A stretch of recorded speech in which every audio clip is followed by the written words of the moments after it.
Good morning, NFL Nation. I'm Aria Damavandi, and this is NFL Roundup. Alongside today, with me I have Jude Binkly.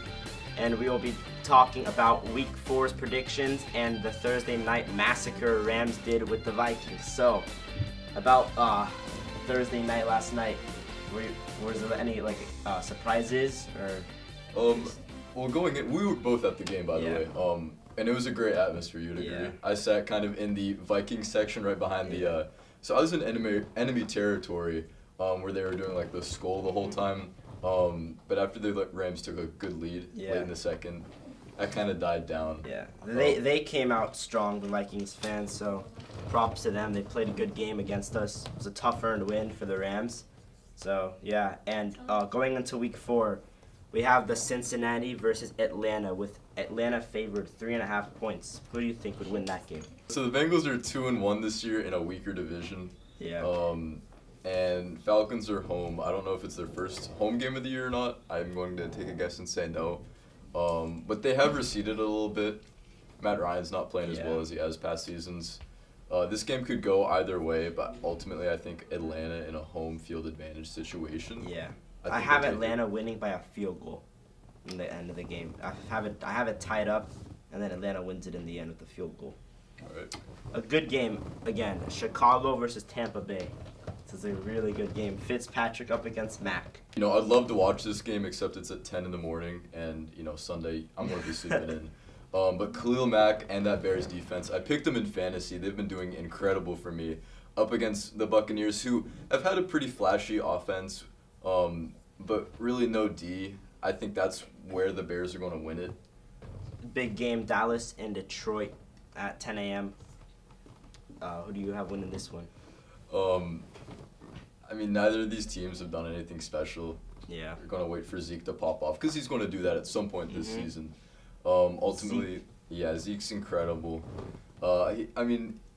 We saw where he shines last year. We haven't seen that this year, but it's going to happen. His injury last year took him down because he was going up on a great season, and then he got an injury, and that kind of ruined it for him. And another big game, the Jets and Jacksonville, where Jacksonville's favored 7.5 points at their home. Yeah, I'm surprised Jacksonville's not favored by more. The Jets had a Monday night loss to Cleveland. Sam Darnold's looked horrible. He has more turnovers than touchdowns this season. And that's expected with a rookie who starts at the beginning of a season. But it's just, they haven't looked good. Their defense isn't there. They have no receivers. Isaiah Crowell's been pretty decent. Yeah. But the Jaguars' defense, it's Saxonville for a reason. They're going to win this. Mm-hmm.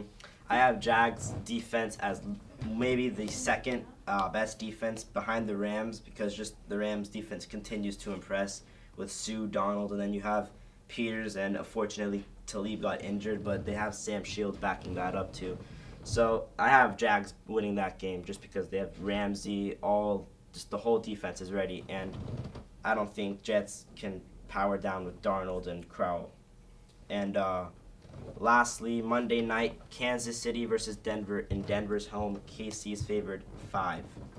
Yeah, this will actually be a great game, similar to our Thursday night games. We have some great primetime games this week. Chiefs are undefeated this season.